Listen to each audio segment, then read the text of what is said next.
Marcos capítulo 16.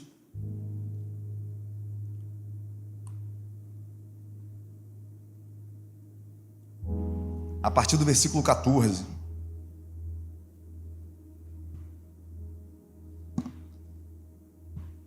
Mais tarde, Jesus apareceu aos 11, enquanto eles comiam. Censurou-lhe a incredulidade e a dureza de coração, porque não acreditaram no que os tinham visto depois de ressurreto. E disse-lhes: vão pelo mundo, preguem o evangelho a todas as pessoas. Quem crer e for batizado será salvo, mas quem não crer será condenado. Estes sinais acompanharão os que creem. Em meu nome expulsarão demônios, falarão novas línguas, pegarão em serpente, e se beberem algum veneno mortal, não lhes fará mal nenhum. Imporão as mãos sobre os doentes, e esses ficarão curados. Depois de lhe ter falado, o Senhor Jesus foi levado aos céus e assentou à direita de Deus. Então os discípulos saíram e pregaram por toda parte. E o Senhor cooperava com eles, confirmando-lhes a palavra com os sinais que a acompanhavam. Mais uma vez, feche seus olhos, baixe sua cabeça. Pai, muito obrigado, Deus, porque o Senhor já falou conosco em meus louvores. O Senhor já se manifestou através das orações. Nós já tivemos a nossa fome, a nossa sede saciada pela Tua presença. E nesse momento eu quero te pedir, Pai, que o Senhor venha falar conosco através da palavra. Que hoje seja um divisor de água nas nossas vidas e nós possamos sair daqui totalmente alimentados por Ti, prontos para viver de propósito o propósito que o Senhor tem para nós. Amém, irmãos? Eu acredito que em algum momento da vida, a maioria de nós já se questionou: o que Deus espera de mim? O que Ele quer que eu faça? Porque se a gente perceber, a vida em Deus e a vida com Deus é uma vida continuista. A Angélica falou aqui, né? Aquilo que está lá em Mateus 11, o vinde a mim, o convite da graça. Olha, vocês que estão cansados, vocês que estão sobrecarregados, vocês que estão cansados de lutar com as forças de vocês, eu quero te convidar agora a vir até mim. Vocês aprendam de mim. Olha, vocês vão ver que o meu jugo é suave, o meu fardo é leve. Em mim vocês vão encontrar descanso para a alma. Então, nesse momento, a gente recebe o convite de Jesus. É quando nós desfrutamos do primeiro amor. É aquele momento onde nada mais faz sentido. A única coisa que importa para nós é conhecer, é viver essa vida de verdade. Nós paramos de olhar para os problemas e na nossa cabeça o único desejo é viver tudo que Deus tem para nós. É conhecê-lo ao ponto de nada mais faz sentido. Só que o tempo vai passando, a gente vai ficando maduro e a gente começa a perceber que agora eu tenho que andar com Ele. Aí Jesus vira e nos diz: olha, vocês querem me seguir? Negue-se a si mesmo, tome a sua cruz e me sigam. É o tempo onde o Evangelho nos absorve.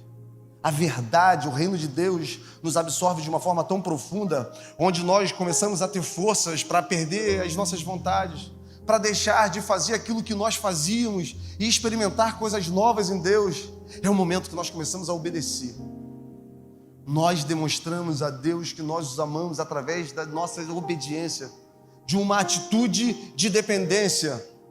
E o tempo vai passando, nós continuamos amadurecendo, nós continuamos aprendendo sobre esse reino, até que Ele vira para nós e fala: olha, agora vocês vão.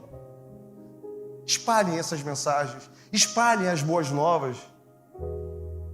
Primeiro nós fomos até Ele, depois nós andamos com Ele, agora nós vamos em nome dEle. E é isso que nós vamos falar nessa manhã.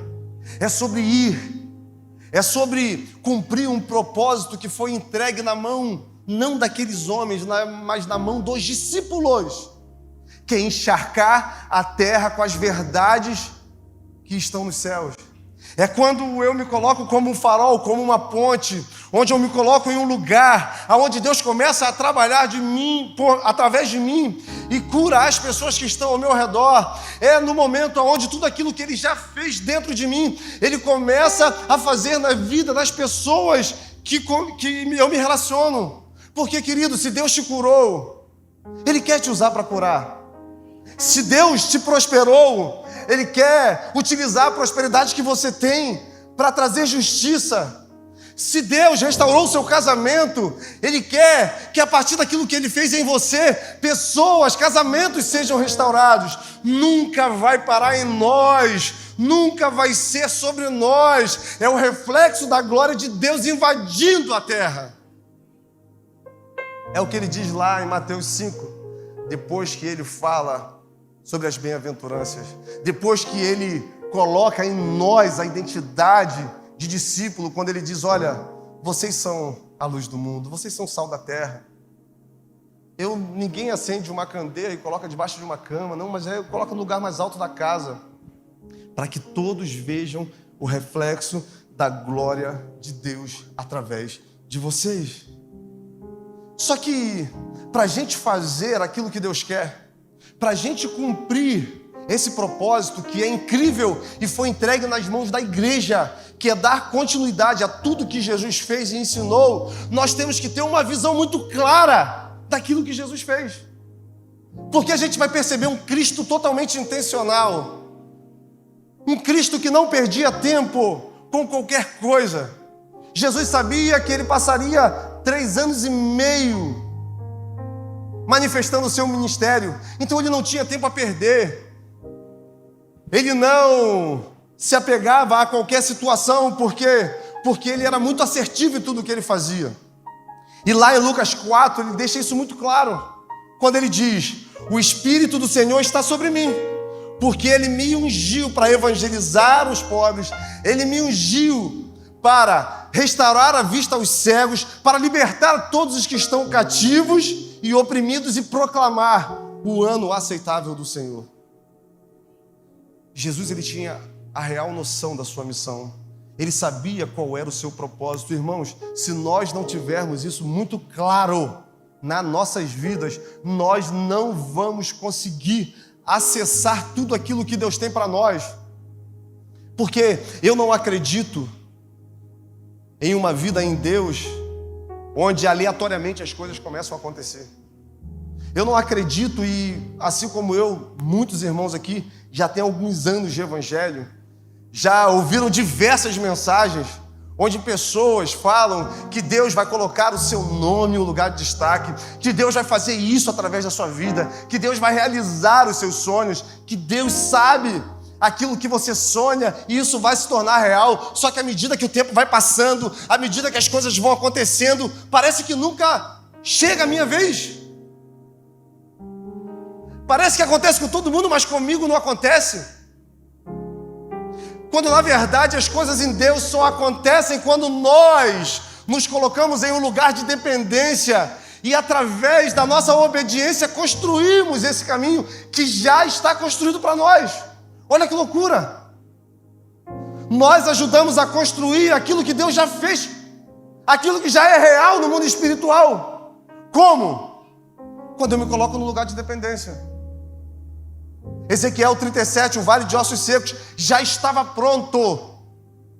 Deus já sabia que aquele exército seria levantado.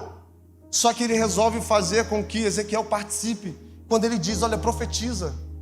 E muitas vezes as coisas não acontecem nas nossas vidas. Por quê? Porque nós ficamos parados esperando Deus fazer, quando na verdade Deus quer que a gente se movimente nessa direção. Quando na verdade Deus quer que a gente confie nele o suficiente para nos lançar, para sair da inércia, para quebrar essa bolha no qual nós estamos inseridos. Por isso é necessário nós transformarmos a nossa mente. Essa semana eu estava lendo um artigo, depois eu vim ouvir um podcast sobre neurociência, e eu achei muito interessante aquilo que aqueles homens falaram, porque é algo tão óbvio, é algo que nós sabemos, mas muitas vezes a gente não percebemos. O nosso cérebro, ele tenta nos sabotar a todo momento. O nosso cérebro, ele tenta fazer com que a gente fique numa zona de conforto, esperando que algumas coisas do lado de fora aconteçam para a gente nos mover nessa direção. É quando eu acredito que Deus tem um chamado na minha vida, eu acredito que Deus tem um ministério na minha vida, só que eu não me predisponho a me relacionar com essa verdade, eu não me predisponho a ter um tempo de oração, e acredito que em algum momento vai acontecer. Eu já conversei com diversas pessoas que eram assim, E um dia falaram para mim: Glautinho, olha, Deus tem uma promessa na minha vida e Ele vai fazer, porque Ele disse que ia me levantar, que eu seria um grande pastor, um pastor de nações. E eu falei: olha, e o que você está fazendo para isso acontecer? Eu estou esperando Ele fazer. Quando na verdade o que Deus queria, quando na verdade o que Deus quer é que a gente seja aqui, ó, afiado, dependente. E vai chegar um tempo onde Ele vai tornar isso real. Eu já falei isso aqui diversas vezes. E não é mérito próprio.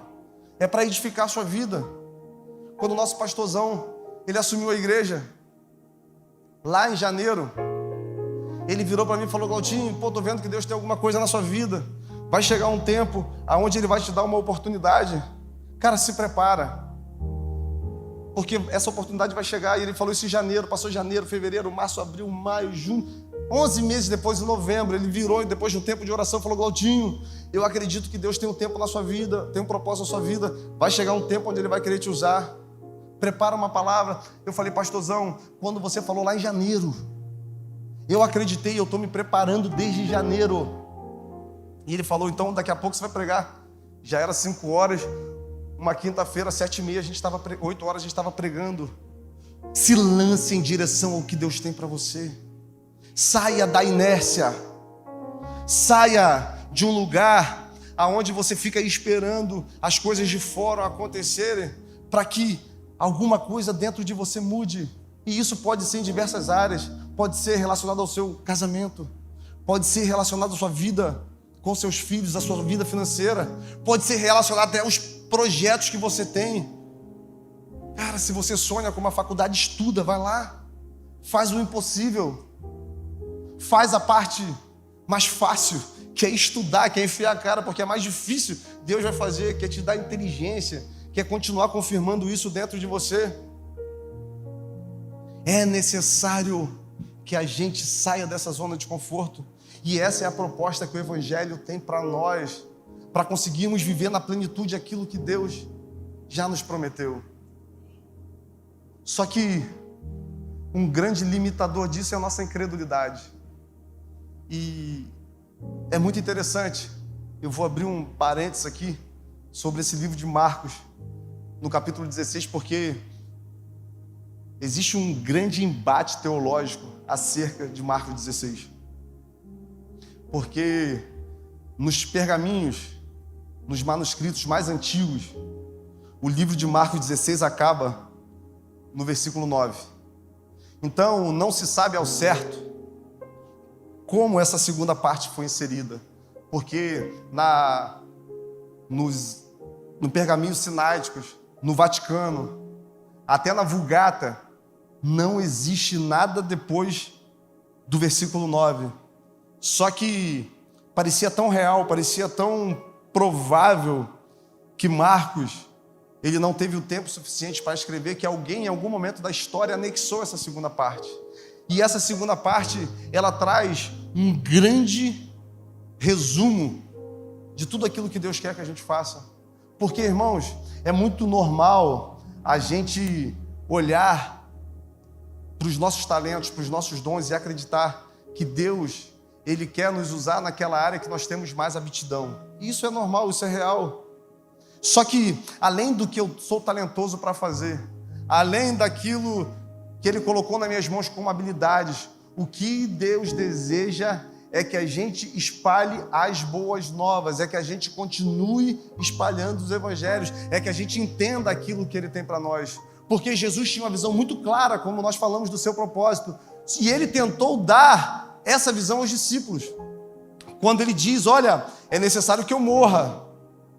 Olha, eu vou para Jerusalém, vai chegar lá, eles vão me maltratar, eles vão me machucar, eu vou morrer, mas eu vou ressuscitar. E quando isso acontece, os discípulos, eles não conseguem entender que Deus estava no controle de todas as coisas. E quantas vezes nas nossas vidas nós não conseguimos ter esse entendimento? Aqueles homens, olhando aquilo que estava acontecendo com Jesus, eles temeram. Aqueles homens, olhando aquilo que estava acontecendo com Jesus, ficaram aterrorizados e resolveram seguir a própria vida, resolveram não crer na possibilidade da ressurreição. E quando Jesus ressuscita, Ele aparece para Maria Madalena. Ele aparece para 2 homens no caminho de Emaús. Só que mesmo diante dessas narrativas, eles não acreditam. Eles se mantêm incrédulos. Irmãos, a incredulidade traz medo. A incredulidade traz falta de esperança. A incredulidade traz falta de fé. A incredulidade traz para nós o desespero. E quando Jesus está com aqueles homens à mesa, porque agora estão os 11 todos reunidos, Jesus vira para eles e diz: por que vocês não creram? Por que vocês não creram? Por que vocês não acreditaram nos relatos que eu estava vivo? É como se ele dissesse: eu não avisei isso a vocês o tempo todo. Por que Jesus precisa ficar sempre confirmando para nós aquilo que ele já tem disponível? Porque nós vivemos procurando em pessoas palavras proféticas, palavras de Deus, quando na verdade, se ele já falou uma vez, é o suficiente para isso ser uma realidade. Por que existe a necessidade de uma reafirmação de propósito quando ele já ministrou no seu coração? Eu conheço pessoas que vivem atrás de confirmações, quando na verdade a única coisa que Deus quer é que você confie, é que você acredite. Só que glória a Deus, Ele nos conhece. E mesmo diante desse cenário, mesmo aqueles homens não conseguindo enxergar o que Deus tinha para ele, Deus mostrou que tinha um propósito, que ainda acreditava, que ainda era possível eles viverem aquilo que Deus queria. E isso se confirma no nosso coração nessa manhã. Não importa como você chegou, não importa o porquê você fez escolhas a sua vida toda, o que vai realmente fazer a diferença é se a partir de hoje você vai andar na direção estabelecida por Deus para você ou não. Porque depois desse bate-papo, depois de Jesus confrontar a incredulidade, ele diz: olha, agora vão por todo mundo, espalhem as boas novas, preguem o Evangelho. Paulo vai dizer em Romanos 1, o Evangelho é o poder de Deus para a transformação, em algumas traduções, para a salvação de todo aquele que crê. Esse é o poder de Deus, o Evangelho. E o que pode resistir ao poder de Deus?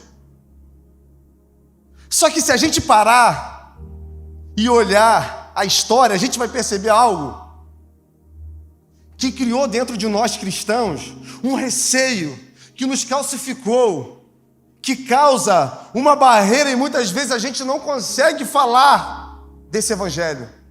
Porque o Evangelho foi tão mal falado, foi tão mal utilizado durante a história. Pessoas se preocupavam em trazer as pessoas para a igreja, não se preocupavam em levar as pessoas para Cristo. Então nós nos tornamos chatos, nós nos tornamos inconvenientes, nós nos tornamos, já vem os crentes. Porque existia uma soberba, existia um olhar próprio, meritocrático. Nós não conseguíamos olhar para as pessoas com amor e com o desejo que aquelas vidas fossem transformadas através da revelação de quem é Cristo. E por isso a maioria de nós, em algum momento, parou de evangelizar, parou de falar das boas novas, parou de lançar esperança em corações de pessoas, porque a gente começou a temer a não aceitação. Só que nós estamos falando do poder de Deus, que é único, que é supremo, que pode trazer esperança em lugares que não existe mais esperança, que pode trazer vida em lugares que hoje só existe morte, que pode levantar pessoas que estão em cima de uma cama e restaurar um destino, restaurar um propósito, que pode realinhar as vontades da terra com os céus, que podem pegar homens que estão à margem da sociedade, jogados, largados, e reposicionar, e essas pessoas serem fontes de vida. É o Evangelho que faz isso, porque é o poder de Deus. E é isso que está entregue em nossas mãos. É isso que Deus quer que a gente faça. E foi isso que esses homens fizeram. Por isso foram tão rejeitados. Por isso, por onde passavam, arrumavam inimizade. Existia a ideia de que com a morte de Jesus, os seus ensinamentos também morreriam. Se a gente ler minuciosamente a história, a gente vai perceber que no Antigo Testamento diversas promessas foram liberadas sobre a vinda do Messias. Você acha que até a chegada de Jesus Cristo, nenhuma pessoa se levantou buscando para si o título de Messias?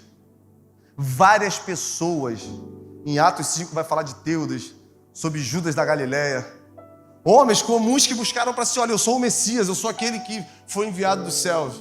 Só que na verdade, quando esses homens morreram, por quê? Porque toda manifestação religiosa, já naquele tempo, sofria a opressão de Roma. Quando esses homens começavam a fazer o movimento, quando pessoas começavam a acreditar naquilo que eles falavam, mesmo sendo mentira, porque eles não eram Messias, pessoas seguiam, porque existe um desejo dentro de nós de encontrar um sentido para a vida. Pessoas estão aí desesperadas, esperando apenas uma palavra para realmente mergulhar. Por quê? Porque já não sabe mais o que fazer da vida. Já não tem mais para onde ir. Por isso acredito em tudo que é falado. Se falar, olha, fulano faz isso, o nego vai. Se falar, olha, tal religião é assim, assim, assim, as pessoas vão. Porque existe uma sede, uma fome. Só que essa sede e essa fome só vai ser saciada com a verdade. E a verdade é, Jesus Cristo morreu, ressuscitou ao terceiro dia, está à destra do Pai, e Ele é o caminho que nos leva de volta para Deus.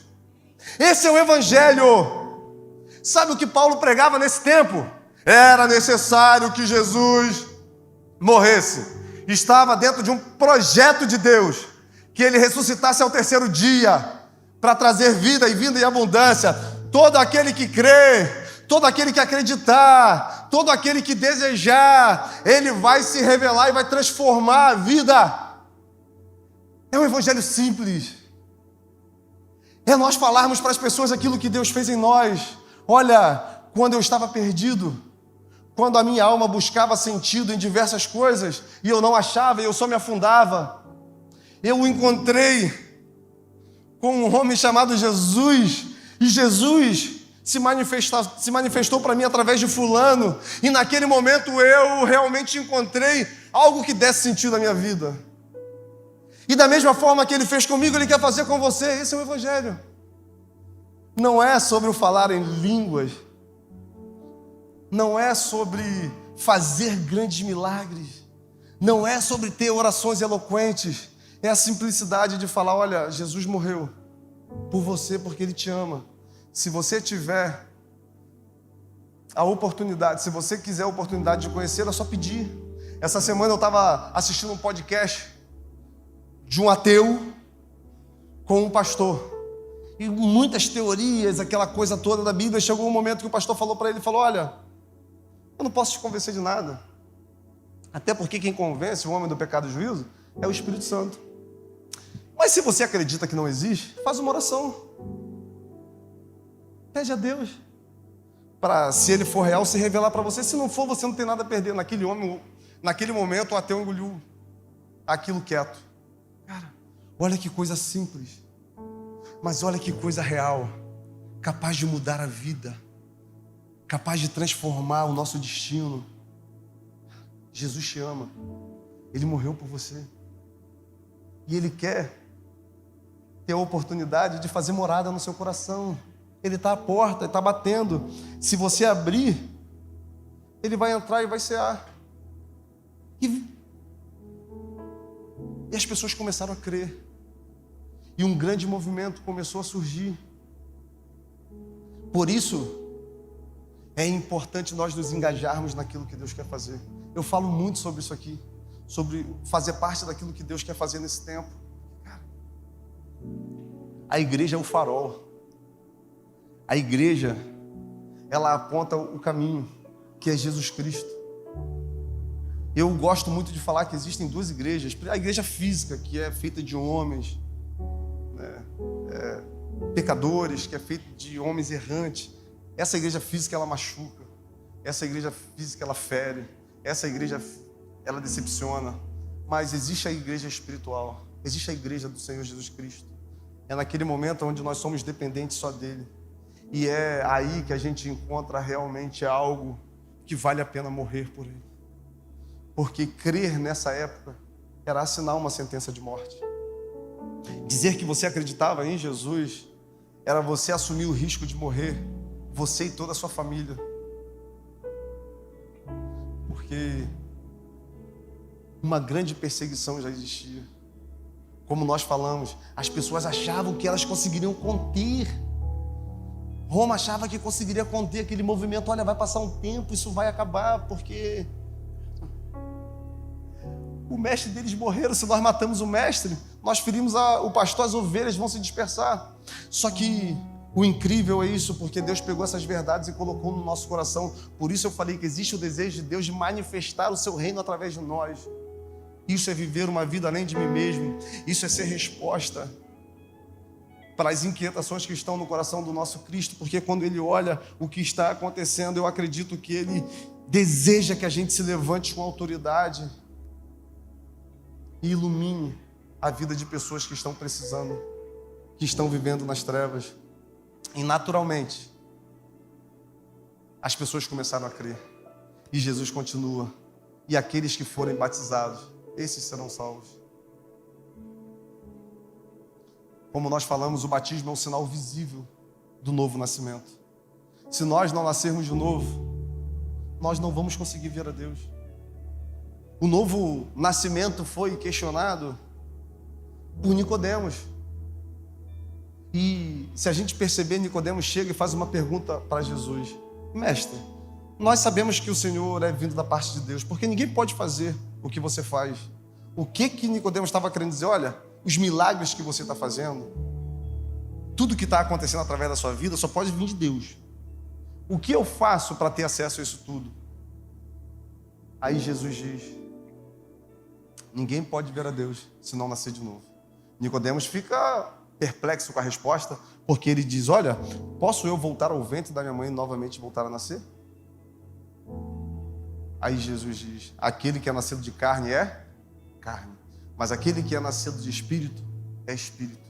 O que Jesus está querendo dizer? Existe a necessidade de nós nascermos no espírito. Nascer no espírito implica em ter uma vida totalmente devota a Deus. Nascer no espírito só é possível se nós estivermos em Deus. Nascer no espírito é assinar um decreto onde as verdades de Deus, os desejos de Deus que irão permear as nossas vidas. Não é simplesmente eu chegar e ter a atitude de entrar dentro de uma água e sair acreditando que a minha vida vai ser a mesma. Não. Onde eu peco, eu não peco mais. Os meus desejos começam a perder forças dentro de mim. Esse novo nascimento é o início de uma caminhada aonde eu estou disposto a fazer qualquer coisa que for preciso para que o nome de Deus seja engrandecido através de mim. E foi isso que esses discípulos fizeram. Só que sabe o que é mais legal disso tudo? É que nós não vamos fazer isso sozinhos. Jesus sabia que a nossa impossibilidade humana, que a nossa limitação não nos permitiria viver esse evangelho de verdade. Por isso, Ele derrama o seu Espírito. E a verdadeira transformação na vida dos discípulos aconteceu depois da vinda do Espírito Santo. Depois que eles tiveram realmente a vida invadida pelo sopro divino. E é isso que Deus quer fazer conosco, irmão. Eu acredito que nós estamos vivendo um tempo onde as perseguições têm nos empurrado para um lugar de dependência em Deus. Eu acredito que nós estamos vivendo um tempo onde a nossa fé, ela está sendo testada, ela está sendo, de alguma forma, testada, realmente seria a palavra, para que a gente possa nos conhecer em Deus e a partir daí a gente realmente externar tudo que Ele tem para nós. Não é tempo de viver superficialmente, não é tempo de acreditar que tudo vai bem, quando na verdade o mundo está um caos, o mundo está em colapso. E Deus conta com a gente. E Deus conta com você. Eu sei que é muito bom, muitas vezes nós recebemos uma mensagem que ela vem no nosso coração e nos motiva a romper em algumas áreas da nossa vida. Eu sei que muitas vezes é bom a gente ser realmente eletrocutado, incendiado, mas se a mensagem ela não tiver um efeito transformador na nossa vida, apenas motivador, fatalmente nós seremos escravos novamente. E Deus não nos deu o espírito de escravidão. Deus não nos deu o espírito de covardia. Existem algumas garantias eternas que estão disponíveis para nós, se nós entendermos que é necessário nós estarmos em um lugar de dependência. E eu queria te convidar a ficar de pé. É muito interessante porque nós entramos aqui nessa manhã e recebemos um papel aonde ali nós colocamos alguns pedidos de oração. Nós nos colocamos em um lugar de dependência, precisando de uma interferência dos céus em algumas áreas. Nós louvamos, nós adoramos. E depois nós recebemos uma palavra aonde revela que Deus ainda conta com a gente. Deus está contando com você. Existe uma expectativa nos céus daquilo que você pode fazer. Por isso Jesus diz: olha, tudo que meu Pai me entregou, agora eu entrego a vocês. Vocês são meus amigos, porque as revelações que eu tive do meu Pai agora estão com vocês. No mundo vocês terão aflições. Por amor a mim vocês serão perseguidos. Por acreditar nessa verdade, vocês serão lançados como ovelha ao matadouro, mas olha, em todo momento eu estarei com vocês. E é isso que Ele deseja que você entenda: a necessidade de viver por algo maior. Hoje, o que o Espírito convida é você parar de olhar um pouco para aquilo que você está vivendo e começar a olhar aquilo que te rodeia, porque existe uma expectativa na criação pela manifestação dos filhos de Deus. O que Paulo está querendo dizer? As pessoas ao redor estão desesperadas, esperando que os filhos de Deus se manifestem, que a justiça de Deus se manifeste. Olha quem vocês eram quando vocês foram comissionados, quando vocês foram chamados.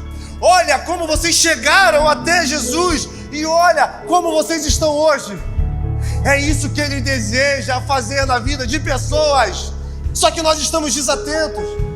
Nós paramos de ter um olhar de amor. Nós paramos de olhar para Deus e depois olhar para o próximo, que são os 2 maiores mandamentos. Muitas vezes nós olhamos para Deus, depois olhamos para nós.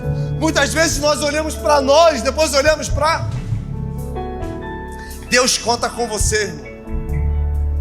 Eu gosto muito de pensar que no dia que nós chegarmos lá no céu, nós teremos a oportunidade de estar com pessoas que em algum momento da história Deus nos usou para interferir na vida delas. O reino de Deus conta com você. O reino de Deus espera a manifestação. Deus, Ele nos empoderou com essa verdade.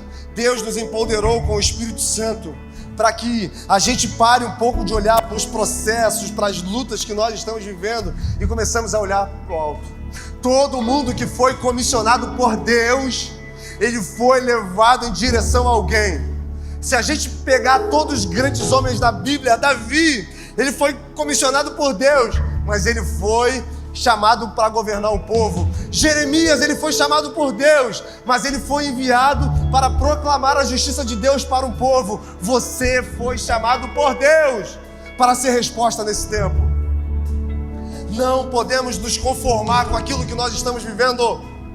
Não podemos nos conformar com a realidade que está nos absorvendo. Nós temos a solução para o mundo em crise. Nós temos a solução para as pessoas que estão em crise. O Espírito de Deus está em nós. E todas as vezes que o Espírito se manifesta, coisas sobrenaturais acontecem. Você sabe o que quer dizer ser sal, ser luz? Antigamente não tinha os refrigeradores. E o sal, ele era usado para conservar os alimentos. O sal desacelera o processo de putrefação. O sal era usado como moeda de troca. Tamanha a sua importância. Deus diz: olha, vocês hoje são o sal do mundo. É aquilo que Ele revela para Abraão: olha, vou destruir Sodoma. E Abraão diz: não existe um justo sequer. Se houver um justo, Deus não opera juízo, Ele opera justiça. E o que Deus quer é operar justiça nesse tempo. O que Deus quer são pessoas dispostas a morrer para que Ele viva. Porque quando nós perdemos a vida, aí nós encontramos. Quando nós morremos para o nosso eu e nascemos para Cristo, é quando o poder dele começa a se aperfeiçoar. Aí nós vamos entender o que é ser luz. As trevas só existem porque não existe a luz. Quando nós apertamos o interruptor e a luz acende, o ambiente clareia. Sabe aqueles lugares mais escuros da sua alma? Tudo que precisa de uma luz. Sabe aquela pessoa que está realmente desesperada? Tudo que ela precisa é de uma... E nós temos essa luz. Sabe por quê? Em Hebreus 10, Paulo vai dizer: vocês foram iluminados pela verdade. Então, o desejo de Deus nessa manhã é que aconteça um rebuliço no nosso interior. É que aconteça uma transformação interna. Irmãos, e Cabo Frio viverá um grande avivamento. Essa semana eu estava orando antes dessa mensagem e o Espírito ministrou com muita força no meu espírito. Tem algo para acontecer em Cabo Frio. Tem algo sendo derramado sobre uma geração. E eu não quero simplificar e sintetizar para dizer que vai acontecer, não sei, não.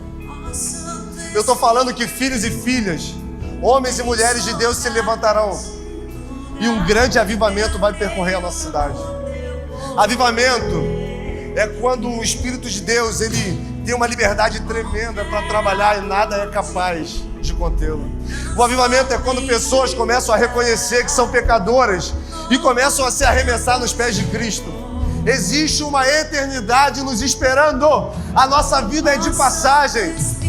Nós viveremos aqui um certo tempo, mas o que é eterno, aquilo que foi preparado para nós, só é possível se nós nascermos de novo, se nós nos colocarmos no lugar de dependência. E eu não sei como você entrou aqui nessa noite,